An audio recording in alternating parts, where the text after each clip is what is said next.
আমার ঘরে মশা নাই রে। না আপনার ঘরে মশা নাই। আমি তোদের মতো গোয়াল ঘরে থাকি। আরে রাখেন না, থাকেন তো বস্তিতে। আপনার একটা দোষ আছে কি বস্তিতে নিজে ব্যাগে রাখছেন, ওই লোকে দেখে ফেলছে। ব্যাগের ভেতরে মশার ধূপ কি কারণে? বাড়ি নিয়ে যায় তাহলে? আমার বাড়িতে কোনোদিন যাবি দেখবি। হ্যাঁ আমরা দেখি তো, আমরা জানি তো কটা মশা আছে। কি বললাম, থাকেন তো কলোনিতে। কলোনি আগে কেন বলনি? মশার ধূপগুলি বাড়িতে নিয়ে যান কেন? কোম্পানির টাকার জিনিস আপনি বাড়িতে নিয়ে যাবেন কেন? আমাদের কোম্পানির টাকার 1 টাকার জিনিস আমার বাড়িতে লাগাতে পারবেন না। আর আপনি ধূপকাঠিটা সত্যি ব্যাগের মধ্যে রাখেন কেন? এখানে কেন ব্যাগে রাখবেন? এখানে কত জায়গা লাগে, 10টা খরচা হবে, কি আছে? আমি আর ওটাকে বলছি তো, ধূপকাঠি 10 টাকা দিয়ে। যেখানে আমি বলি না কিছুটা কাজ হবে। এই চা 3টে লিকার চা আনতে বলেছি, এই 3টে দুধ চা আনতে বলেছি, ভয় আগে জড়সড় হয়ে গেছে। আচ্ছা আপনি যান, আমি বলে দিচ্ছি। 3টে চা ভয় পাননি? অর্ডার করবে না, কইতে কে দেবে ওখানে? তো এখানে দাঁড়িয়ে বলে গেলাম। না আমার বক্তব্য হচ্ছে উনি মশার ধূপটা কেন ব্যাগে রাখবে? ব্যাগে কেন থাকবে মশার ধূপ?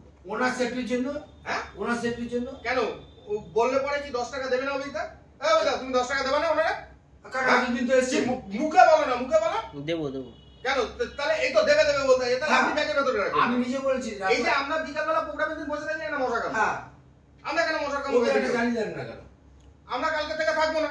উনি এখন কিছু শুনছে না, কান খোঁচাচ্ছে। না কান খোঁচাচ্ছে আর যাই খোঁচাক, কান খোঁচাক পথ খোঁচাক যাই খোঁচাক গিয়া আমার দেখার দরকার নেই। না তাহলে পরের দিন যে তোমরা তো পয়সা তোমরা পার্টির সাথে দিদি করো। উনি ভুল করে যায়। এই যে এটা হচ্ছে, আমি যদি কালকে যদি একটা মশা যদি আমরা কামড়াইছে কালকে, ঠিক আছে 1 মিনিট দাঁড়াবো না, এখান থেকে সিধা বাড়ি চলে যাবো। ওই মশা ধূপ ব্যাগের ভেতরে রাখার জিনিস, কোম্পানির টাকার জিনিস উনি ব্যাগে রাখবে কেন? বলটু অত চিৎকার করছিস কেন? ওনাকে বলবি না আমি যাই তাহলে ধরতে যাবো। বার করতে কেন আমি তাহলে এখানে পয়সা খরচ না ম্যানেজার রাখছি। হরিদা একটা কথা, তুমি যখন ধূপকাঠি কিনে নিয়ে আসবে, মশার ধূপকাঠি এখানে রেখে দেবে, ডেস্কেও রাখবো না, সবার সামনে রেখে দেবে। এখানটা রাখো, এখানে রাখবে। তোদের তো লাগে ওই ঘরে রাত্রিবেলা শুইতে দুটো। ওটা ব্যাগ থেকে বের করো এখনই। ওই তো ব্যাগ থেকে বের করেছে এখন, বলার পরে এখন বের করেছে। আর এতদিন তবু এখন খুঁজে পাওয়া যাচ্ছে না। আপনাকে একটা মশা ধূপের জন্য এই আমাদের ওই ডেস্কটা তো আছে, ওখানে ঢুকিয়ে দাও। আমরা শিয়ালদা খুঁজে দিতে। তুই দেখ গিয়া আমার গোডাউনে এখনো ব্যাগের ভেতরে 8-10টা মশার ধূপ পাবি। আমাদের কোম্পানির টাকায় কেনা ব্যাগের ভেতরেই পড়ে রয়েছে, যন্ত্রপাতির ব্যাগ। এগুলো ভুল করে, আগে রাখেন না, কি আছে ভাই 2 টাকার 10 টাকার একটা মশার ধূপ, ওইও বাড়ি নিয়ে যাস কি মশা তাড়ানোর জন্য? উনি ওটা বাড়ি নেয় না, উনি ভাবে কি সঞ্চয় করে রাখি। সঞ্চয় না, ওটা বাড়ি নিয়ে যা, বাড়ির মশা তাড়ায়। মশা যে কামড়াচ্ছে এটা বুঝতে পারছেন না? না ওটা বাড়ির মশা তাড়ায়। মশা কামড়ায় ভালো, ওটা বাড়ির মশা তাড়াস না বউরে ধূপকাঠি দেখাস? কোনটা?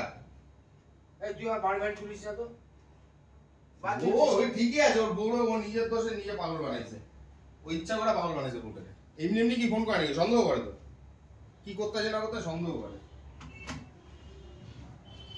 দিনের বেলায় কার বউ? আমারও তো ঘরে বউ আছে, কয়বার ফোন আসে? তোমাদের তো সামনে বসে দেখি, কয়বার ফোন করো? সত্যি ভাই জিজ্ঞেস কর, 5টার পর আমি ফোন করছি আমার বউকে, কি গো তোমরা খেয়েছো? তখন বাবা বলছে তুমি খেয়েছো, তার মানে কি? আর ওর বউ 40 বার ধরে ফোন করতে। এই তো সারাক্ষণ পকেটে ফোন করে। মশা ধূপ নিয়ে আসবা যে আমি ফোন করছি বাড়িতে, আমাকে ফোন করেনি। উনি বলছে কি উত্তরে কি বলছে, তোর বউ তোমাকে ভালোবাসে না? আজ ভালোবাসে না, আমি বলে এসেছি সেরকম পজিশন দিয়েছি। হ্যাঁ খুব বিপদ হলে তবে কিন্তু ব্যাংকটে ঢুকবে, আর নাহলে ব্যাংকটে পা দেবে না। খালি আমি দেখেছি, আমি খেয়াল করেছি যে মশার ধূপ খালি ব্যাগের ভেতরে হান্ডায় রাখি। এটা হচ্ছে ওনার ভুল। আর কালকে কিন্তু সোফাটা ছেড়ে দিতে উঠবা, নাহলে কিন্তু কপালে দুঃখ আছে। সোফা ছেড়ে দিতে হবে। কোথায় উনি যাবে? কোথায় উনি কোথায় যাবে? সে তোরা জানিস? গঙ্গাজল যাবে। এরা মশাগুলো বেরিয়ে যাচ্ছে দেখ। হ্যাঁ ভালো মশা তার হচ্ছে, কালকে থেকে বিকালে মশা সব ফেলাইতে হবে। তোরা তো 1 প্যাকেট কিনে নিয়ে আসতে পারিস। সে লাগে বলবি আমাদের তো বলতে হবে। আমরা তো জানি না এখানে থাকে মশার ধূপ, রাতে শোয় না মশার ধূপ থাকে না। আমরা মশার ধূপ কিনি জানিস ভালো করে, ওনাকে একটু জিজ্ঞেস করতিস, আমি না সবসময় থাকি না। আরে এদিকে রোজ শুনি কি বলতো, খাওয়া হই নাই তরকারি রুটি মশার ধূপ। না এখন স্ট্যান্ডার্ড খাওয়া দাওয়া চলছে, তরকারি রুটি মশার ধূপ, আমি এইটাই শুনি। না তোকে বললাম তুই খাবি, উনি চানা আর কিমা দিয়ে নিয়ে আসতে গেছে রুটি, ঠিক আছে? না সেটা হ্যাঁ ওইটা চাটা আমি আর ওই কয়টা 8টা